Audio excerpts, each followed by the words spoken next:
Star Wars, Billy Dee Williams reprising role as Lando Calrissian. That is the headline in this week's episode of the Force Friday Show.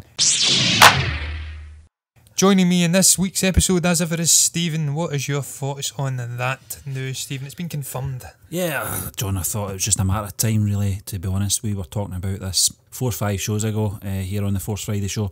We expressed our thoughts on this. I think we both agreed that Billy Dee Williams should have came back in The Force Awakens in some capacity. My opinion hasn't changed, John. I think this is 2 films too late. I think he should have been reintroduced in The Force Awakens along with Han Solo. Perhaps not as big a role as Han Solo had, but it could have maybe filtered down to the next 2 episodes in more prolific roles for the character. But Billy Dee Williams, I've been a fan of him and his character since 1980. I thought he was a welcome addition into the Star Wars characters after A New Hope. I don't know what sort of connection. I think we already mentioned this previously, what kind of link he's going to have apart from Chewbacca. He's not really going to know anyone from the original characters. What he's been doing for the last 40 years or so is intriguing, but it's no surprise. I think once the rumour was out there, it was only a matter of time before it was confirmed. Yes, and I actually think that the recent release of Solo, A Star Wars Story, may have a big bearing on this decision from Disney as well. The fact that Lando has came more into prominence with obviously general audience members out with the Star Wars community. Obviously, Star Wars fans love Lando. We all love Lando. I love Lando. You love Lando, Stephen. We loved those capes way back in the 1980s. He's such an iconic character. It had so much sway on the events of the original trilogy. He led the assault on the second Death Star. He was very close to Han as well. Well, not before trying to hand him over to Darth Vader and the Empire and nearly killing him with the carbonite. But that was all forgotten about, and he was very close to Han. So I was so disappointed when he didn't pop up after Han's death in The Last Jedi to have some moment of grief over his friend dying. I hope now that he has been confirmed as having a role in Episode 9, the untitled Episode 9, that we're going to get some sort of explanation for his absence after the death of his close friend Han. This is a guy that went through the galactic conflict, destroyed a Death Star, so he absolutely should have been in The Last Jedi, but you know what, he's in Episode 9 now, so that's good enough for me. In terms of why I think they're doing it, as I says, I think Solo, A Star Wars Story's got a big part to play in it. I also think that they've run out of options now that Carrie Fisher's sadly passed away. Luke's been made a Force Ghost. There's limited scope for what they can do with Luke now. Rian Johnson kind of opened up the possibilities with Force Ghost when he had Yoda zapping the tree with lightning, but I've since heard that because it was such a powerful source for the Force, it was a sacred ancient Jedi, sort of a rune epicenter of the Force, that was what gave him the ability to zap and use the lightning. And perhaps in areas where the Force isn't quite as strong, that Force Ghost powers are maybe greatly diminished. So we've got a limited scope for you, Luke, in Episode 9. He can hang about, he can sit in logs and speak to Rey, and maybe help her train perhaps a new batch of Jedi. But I can't see him having a massive role, Luke, using the Force to unleash havoc and hell on the First Order. So we need another legacy character to come in, and this is why I think Lando's come in. I've went on a little bit there, Stephen. I've done a Billy Connolly again. I've went off and given it a lot of crap, but that's my main reasons. I think the prominence of the character now out of Solo, he's fresh in the minds of non-Star Wars fans, well, casual Star Wars fans, and just the fact that they've run out of legacy characters. We can't use Leia anymore. They've said they're not going to recast her, they're not going to use CG. Luke's role's going to be limited if he does come back. We'll get into that later on in the show. And this is why Billy Dee's coming back as Lando. I'm happy about it though. I think you're right, John. I think, coming back, I think the Donald Glover version has really ignited interest in the character once more. One thing I will say though is that throughout the movie, the canon stories between both characters of Han Solo and Lando, you don't really see a lot of friendship and interaction. In Solo, A Star Wars Story, there was a lot of competitive nature between both of them. There was a rivalry, as friendly as it possibly was. There was still that rivalry between them in the Solo, A Star Wars Story. You move into The Empire Strikes Back, where Lando does the dirty on Han, hands him over to the Empire, and then by Return of the Jedi, you have that moment at the hangar scene, the one we always talk about. It looks like a matte painting behind them. You get going, you pirate. There is that friendship, exactly. There's that friendship there.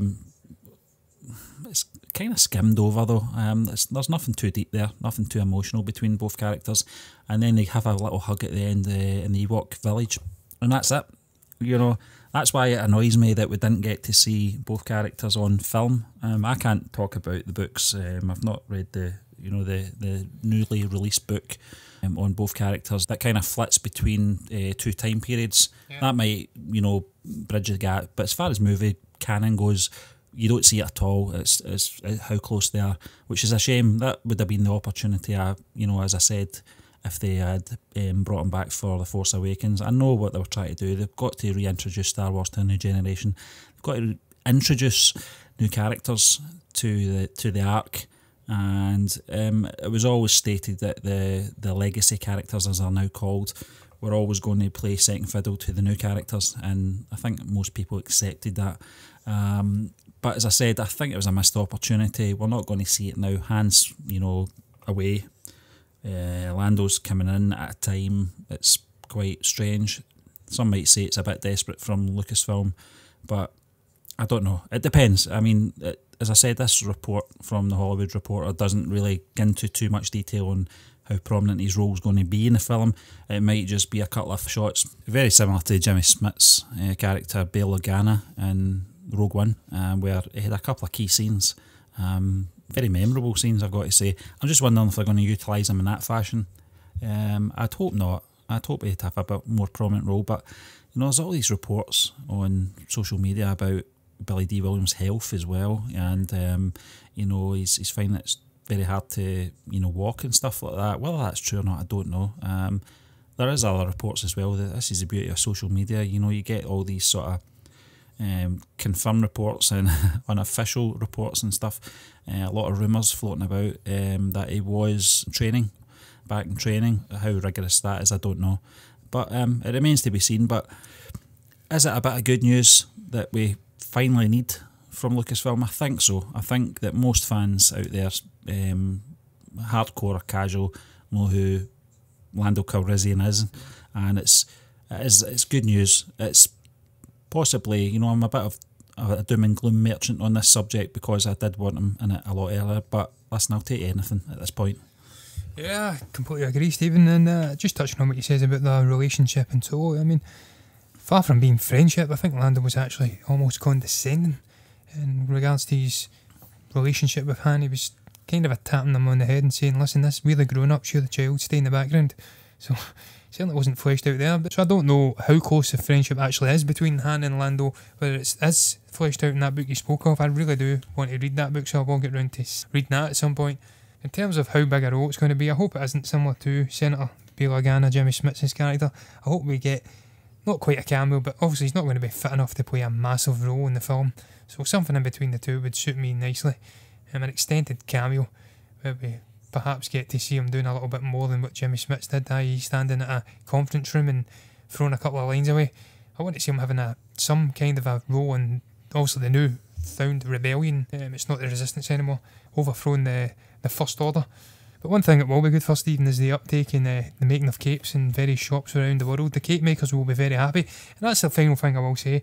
I'll be very intrigued to see the state of Lando in this part in his life, and what sort of garments he's wearing, and where he's hanging out, and how he interjects into the story and connects with the characters that we've seen throughout the sequel trilogy. Lando was always really connected with the more upper class, rich parts of the galaxy. Obviously he was working in a gas sort of a facility on Bespin. Wasn't really a highfalutin place, but you get the sense that it was a little bit more upper class in most of the locations we visited, the likes of Tatooine and Yavin. But it'll be interesting to see if he's still hanging around in the upper class circles in the galaxy, where he's still wearing the capes, and just what sort of state of mind he's in when we get to see him. But I would really like to see him making some sort of reference to the hand. I know it's going to be set many years in the future, so it's not going to be an extended grieving scene. And as we've seen with Luke, we're not going to get that in this Star Wars sequel trilogy anyway. They just don't think it's any of the legacy characters are deserving of a grieving scene. But I'm giving it on. Very, very happy. Cannot wait to see how prominent a role he has and how he connects with the ongoing story. But what is the next topic, Stephen? A bit of Star Wars 9 news, John. Luke Skywalker to return as a Force ghost, ? big hint Mark Hamill won't be back now. This was something that was in the Express. This is, to some Star Wars fans and Mark Hamill fans, Luke Skywalker fans, might be a little bit concerning. This was a tweet that appeared on Hamill himself in regards to a bit of promotion on the Joker character. I think it's a collectible or something he's looking at in that photograph there. It's a very nice piece of merchandise there he's holding, but you know, away from that, you do notice that there's something missing from his face, and that is that he's not got the trademark Jedi beard. He's looking very clean shaven, and this could be what they're saying is this could be an indicator that he's not returning. I think they're kind of clutching at straws with this one, John, because you know, before we come on, I was talking to you about the last time we saw Mark Hamill without facial hair was actually after The Force Awakens, when he appeared on Celebration. The filming of The Force Awakens, I should say, when that was wrapped, in between that and Celebration that year, he appeared on the panel, clean shaven, and there wasn't much said about that at that point. Now, you've got to remember though, to be fair, that Luke Skywalker at that point, there was no photographs on how he was going to look, so I can understand why the speculation wasn't in full flow at that point, because we didn't know if we were getting a clean shaven or a bearded Luke Skywalker at that point. So I can understand why people, you know, are probably trying to put two and two together, but I think they're coming up with 5 here, I've got to be honest. His role, if there is going to be a role in episode 9, which I no doubt, I can't see them not having Luke Skywalker there as a Force Ghost. They don't. If you've got that opportunity, you take it. But it's not going to be as prominent as his appearance in The Last Jedi, which was Luke Skywalker's film. In this episode, I think it's going to be very scaled down to perhaps Obi-Wan Kenobi, his appearance in Return of the Jedi. A key scene, but very brief. Yeah, that'd be a complete disaster for me, Stephen, and that would really send me over the edge in regards to my views on the sequel trilogy. I need to have Luke Skywalker playing a prominent role in this film. I understand he's not going to be a primary character in the film. That's Rey, that's Kylo Ren, Ben Skywalker. And obviously the fight between the Resistance, the Rebellion and the First Order, that's the primary story. That's what we're going to focus on first and foremost. But as side characters, I want to see him having the biggest roles as a side character, alongside the likes of Poe and Finn. I don't really care whether he shaved the beard off or not. I don't think that's important at all.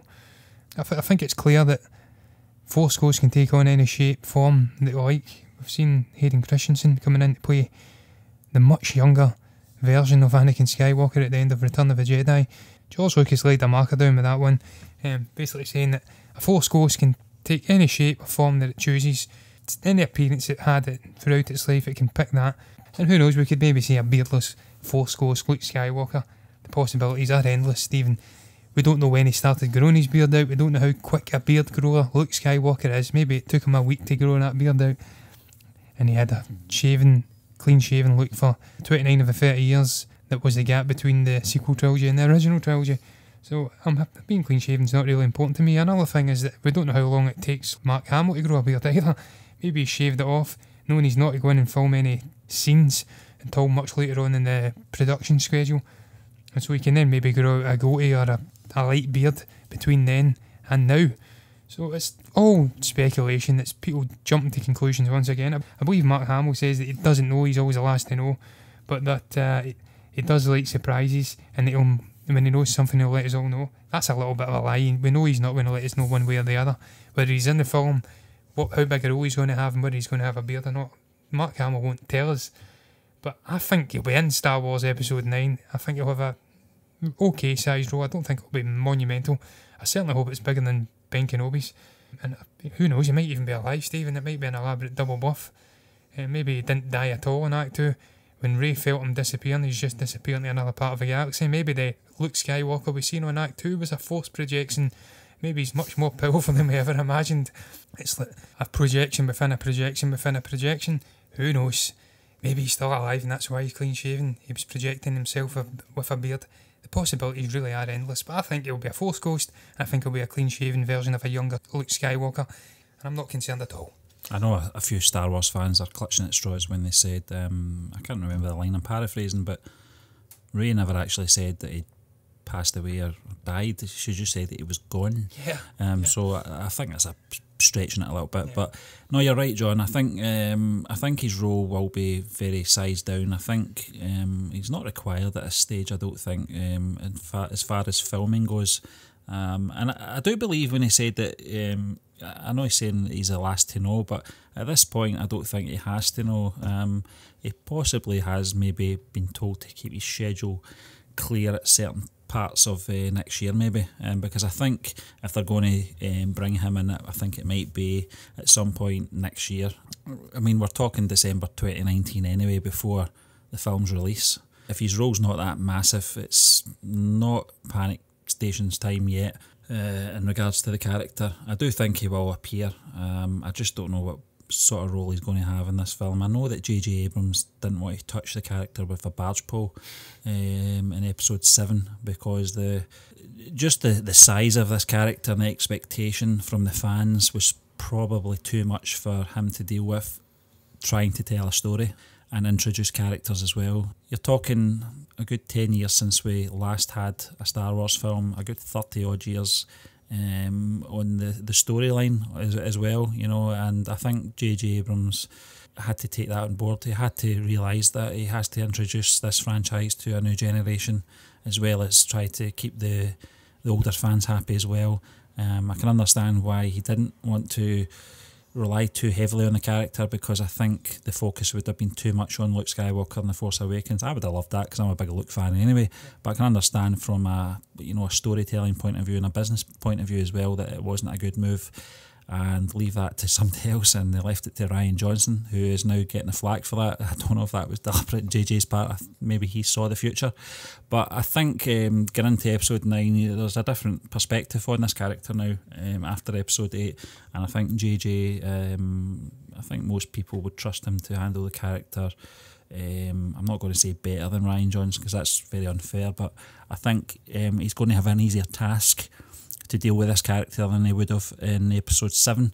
Another thing as well is that Mark Hamill has said time and time again he hates having facial hair, and every opportunity that he can have, he shaves it off. I can understand that. I hope they don't do what they did with Ewan McGregor in those reshoots for Attack of the Clones, where they stuck on a beard at some points and it was so jarring.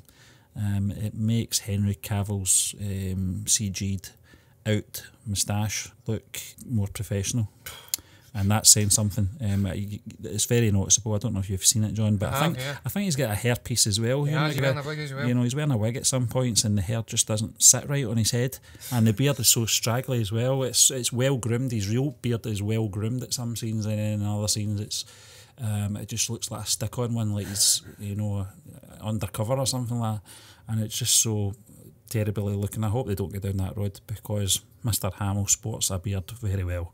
It does. So as I said, I think it's just one of these reports that's we're going to get these now for Star Wars 9. Thankfully we've got a confirmed piece of information with Lando coming back. This information I think is just usual speculation that's going to come out between now and December 2019, but it's good to see that the episode 9 machine is now in motion.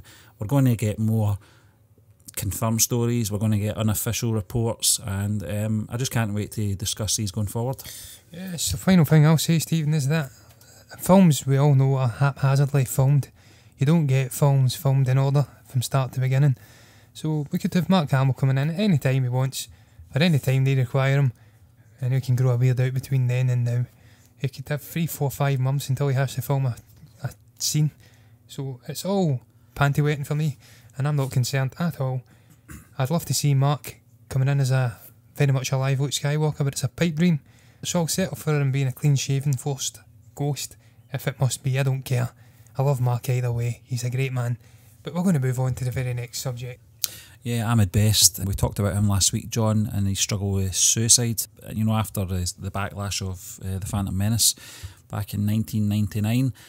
We talked about this last week, as I said. This is really just a piece of news that Ahmed Best has been overwhelmed with the support and response from Star Wars fans worldwide, supporting his circumstances and basically giving him all the support they can, and letting him know that he's much loved as an actor. I think he's a little bit overwhelmed, but he's just coming on to social media just to thank the fans and their support. We talked about this last week, John. It's very sad to read that an actor is getting so much flack for a character he portrayed almost 20 years ago. It's still affecting him to this day. I don't think any actors should have to go through that for portraying a role that's... you've got to remember, actors are just normal people as well, and when they get this kind of abuse, especially now, it's more prominent on social media, and they've got to remember that, he's directed in a certain way. He's got to read a script that he didn't write, and he's got to do the best he can for what he's given. I think Ahmed Best did his best he could with a character that was never going to win anyone over. He was in a lose-lose situation as far as I was concerned. But it's good to see that the actors came out talking about this important subject, especially in his life and where his head is at. And he's come out, and it's good to see the fans are all rallying round and supporting him in this.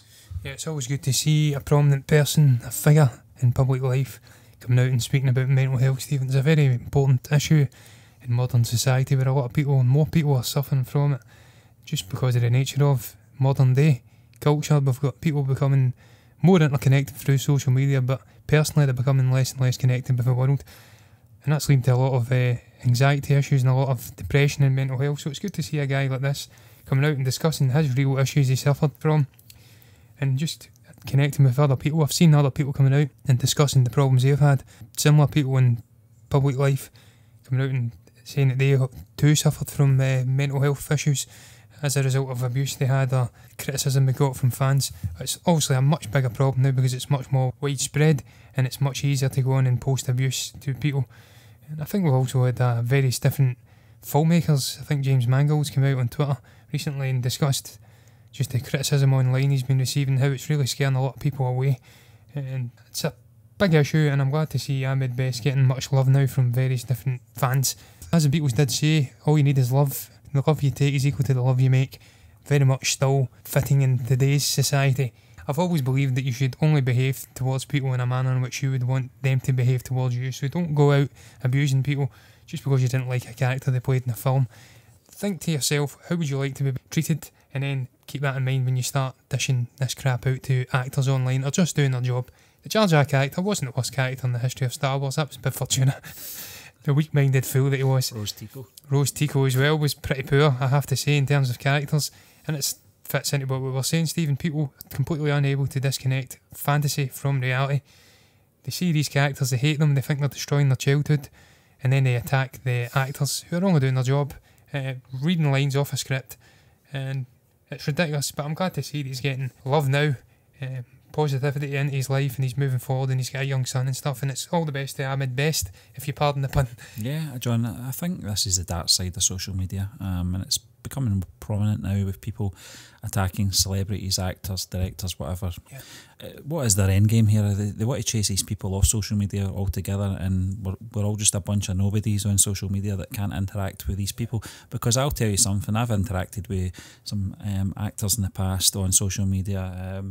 Our very own Alan Cummings, I've talked about a few things as well. Mina Savari, had interesting conversations about cats, that kind of thing. And for Joe Public, it's a buzz to get that kind of feedback from celebrities. I don't really want to put them on a pedestal. They're much better people than us. What I'm trying to say is, it's just good to get that kind of interaction and opportunities to talk to these people that you wouldn't get in any other sort of form of communication. They come on here, and what they want to do is, like it or not, Ryan Johnson, I think, is very good on social media. I don't agree with everything he says, but if you want to get rid of these guys off social media, then they're going the right way about it. I think it's a shame because the likes of people like Mark Hamill, I follow on Twitter. I think he's a very interesting guy. He's a great communicator. Ryan Johnson as well. I've not agreed with some of the statements he's come out with about man babies and stuff like that. Especially when they're trying to promote the Han Solo film. But I think I don't know what their end game is. These people, we call them basement dwellers, and I think they're going to chase these celebrities away, the actors, directors or what have you, and it's just going to be a bunch of basement dwellers that are going to really, dominate social media in 10 years' time. Who knows? Yeah, it's like Michael Caine's Alfred said in Batman, Stephen. Some people just want to watch the world burn. And that's what the case is with these goons. That's what I'm going to call them. Basement dwelling goons with their Cheeto stained pants. But we're going to move on to the next topic, the final topic.